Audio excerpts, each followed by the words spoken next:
नमस्कार दोस्तों, मैं श्रवण कुमार लाइव स्टूडेंट आप सभी का इस वीडियो में तहे दिल से स्वागत करता हूं। मैं इस time doctor Ram Manohar Lohia National University Lucknow में अध्ययनरत हूं और मैंने क्लेट 2021 क्वालिफाई किया था।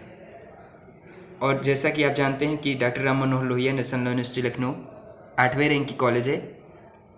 तो जैसा कि मैंने बताया कि मैंने क्लेट 2021 क्वालिफाई किया है, तो मैं आप लोगों को आज बताऊंगा कि क्लेट की क्या एलिजिबिलिटी है। उससे पहले मैं ये बताना चाहता हूँ कि क्लेट, जो भी व्यक्ति क्लेट के बारे में नहीं जानते, मैं उनको क्लेट के बारे में बताना चाहता हूँ। CLAT means common land admission test.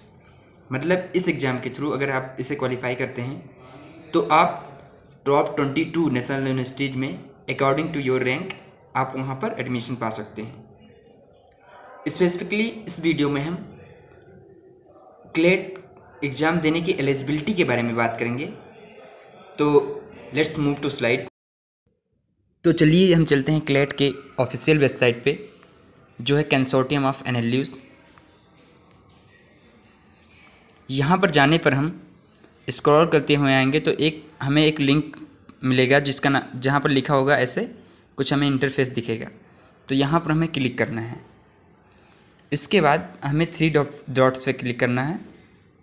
फिर हमें क्लेट 2022 और फिर हमें 3 डॉट पर क्लिक करना है। तो यहाँ पर हमें जो सबसे ऊपर दिख रहा है, लिखा है अंडर ग्रेजुएट यूजी, इस पर क्लिक करना है। फिर जो सेक्शन एलिजिबिलिटी लिखा है वहाँ पर हमें क्लिक करना है। तो यहाँ पर जब हम क्लिक करेंगे तो यहाँ से हमें जो इंटरफेस दिख रहा है एक क्लेट के ऑफिशियल वेबसाइट पे दिया हुआ है। तो इस पर हम 100% विश्वास कर सकते हैं। मैं आपको कहीं से ऐसे अपने मन से नहीं बताऊँगा। अगर हम क्लेट यूजी के एग्ज़ाम को, अंडर ग्रेजुएट के एग्ज़ाम को अगर देना चाहते हैं तो जो उसकी पहली एलिजिबिलिटी है वह है कि कोई भी व्यक्ति दे सकता है। मतलब there will be no upper age limit for undergraduate programme in CLAT 2022। तो जो भी बच्चे 2022 में क्लेट के लिए अप्लाई करना चाहते हैं तो उनकी कोई भी अपर एज लिमिट नहीं डिसाइडेड है। मतलब वह कितने भी साल के हों अप्लाई कर सकते हैं। चलिए हम इसके दूसरी एलिजिबिलिटी को देखते हैं। तो दूसरा चीज़ है, वह कहता है कि as regards minimum percentage of marks in qualifying exam that is 10+2 और an equivalent exam, the candidates must have secured 45% marks or its equivalent grade in case of candidates belonging to general, OBC, PWD, NRI, PIO, OCI categories. मतलब कि जो भी बच्चे general, OBC, PWD, NRI, PIO, OCI category से हैं उन्हें 12th में 45% marks लाना होगा, तब वह जाकर क्लेट में अपीयर हो सकते हैं। मतलब क्लेट 2022 में अपीयर होने के लिए उनको 45% मार्क्स लाना ज़रूरी है। अगर उनके वहाँ मार्किंग सिस्टम नहीं है तो 45% के बराबर जितना ग्रेड होगा ग्रेड पॉइंट में, उतना उन्हें लाना होगा। अब हम नेक्स्ट चलते हैं और देखते हैं कि SC/ST के लिए क्या रूल्स हैं। Minimum percentage of marks for applying CLAT 2022। तो जो बच्चे क्लेट के लिए अप्लाई करना चाहते हैं और वह शेड्यूल कास्ट और शेड्यूल ट्राइबल कास्ट से बिलोंग करते हैं या कैटेगरी से बिलोंग करते हैं, मतलब वे अगर SC/ST हैं तो उन्हें 12th में 40% मार्क्स लाना है या उसके इक्विवेलेंट ग्रेडिंग सिस्टम, जो सिस्टम भी हो उतना उसमें उन्हें एक्वायर करना है। अगर ये चीज़ें फुलफ़िल होती हैं तो वह क्लेट 2022 में अपीयर हो सकते हैं।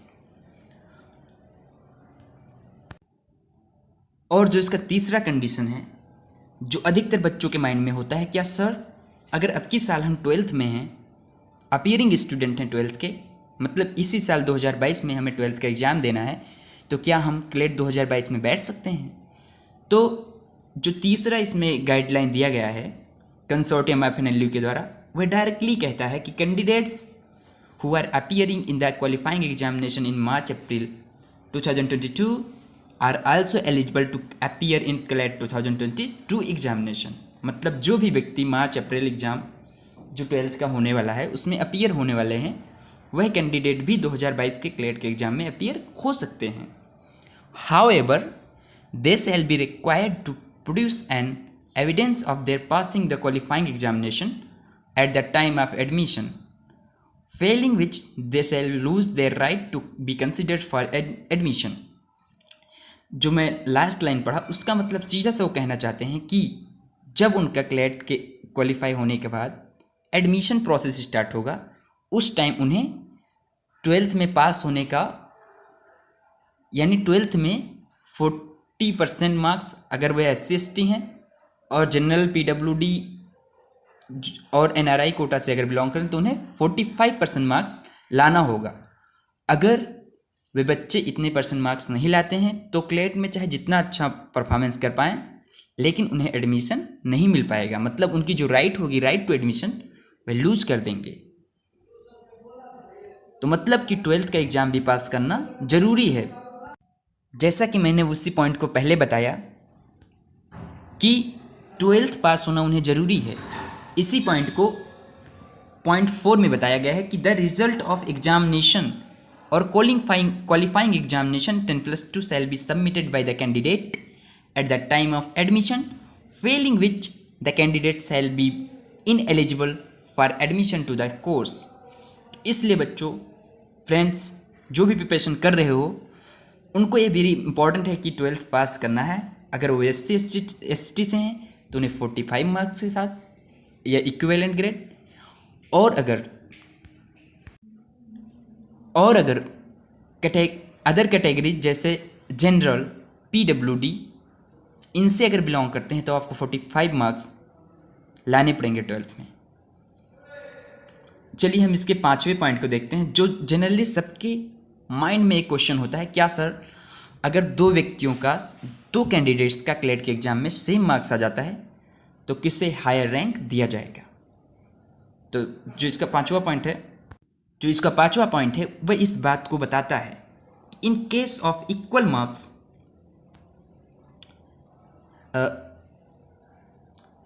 The break of tie shall be by the following procedure and orders as under.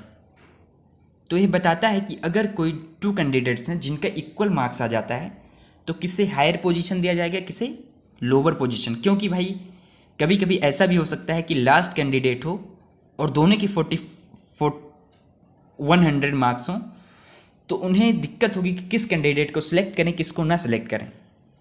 तो यहाँ पर किसी ना किसी को तो हायर रैंक देना पड़ेगा ही, भले ही उनके मार्क्स बराबर आ रहे हैं। तो इसलिए हायर रैंक उसी की होती है। तो इसका पहला जो पॉइंट है वह सीधा बताता है कि higher marks in component section on legal aptitude in CLAT exam 2022। मतलब अगर दो कैंडिडेट्स का इक्वल मार्क्स आ रहा है, जैसे 100 A का भी आ रहा है, 100 B का भी आ रहा है, तो जिस बच्चे का, माना कि A का जो है 100 तब आ रहा है जब उसका लीगल सेक्शन में ज़्यादा है B से, लेकिन B का कम है लीगल सेक्शन में, तब भी 100 आ रहा है, तो A का यहाँ पर लीगल सेक्शन में ज़्यादा मार्क्स आ रहा है, इसलिए A को बेटर रैंक दिया जाएगा या हायर रैंक दिया जाएगा। इस प्रकार से यहाँ पर हम रैंक डिसाइड करते हैं। मतलब जिसका ज़्यादा होगा लीगल रीजनिंग में उसे सिलेक्ट कर लिया जाएगा, और जिसका कम होगा लीगल रीजनिंग में तो उसे रिजेक्ट भी कर सकते हैं। अगर ऐसा कंडीशन बनता है कि अगर एक ही कैंडिडेट को सिलेक्ट करना है और दोनों के इक्वल मार्क्स हैं तो। और जो दूसरा कंडीशन है वह है हायर एज। तो मतलब जिसका हायर एज होगा उसे अदर व्यक्ति से, अगर ए और बी के इक्वल मार्क्स आ रहे हैं और यहाँ पर ए का एज हायर है तो उसे बेटर रैंक दिया जाएगा। मतलब अगर दोनों के कन्फ्लिक्ट हो रहे हैं तो अगर ए को 99 दे दिया गया है, अगर ए का एज ज़्यादा है, हायर एज का है, तो ए को 99 रैंक दे दिया जाएगा और बी को 100, क्योंकि बी का एज कम था। तो एज पे भी डिसाइड किया जाता है और अगर ये दोनों फॉलो नहीं होते तो computerised draw of lots follow किया जाता है। इसका मतलब सीधा सा एक सिलेक्टिव प्रोसेस होता है कि मतलब जिसका पहले उन्हें जिस कैंडिडेट का मिल गया उसे वो सिलेक्ट कर लेते हैं। तो ऐसे ही वैल्यूएबल वीडियो के लिए मेरे चैनल को सब्सक्राइब करें, ज़्यादा से ज़्यादा इस वीडियो को शेयर करें ताकि बच्चों को रियल और ऑथेंटिक जानकारी मिल सके।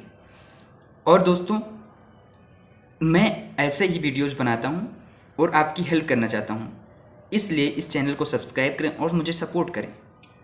Thanks for watching.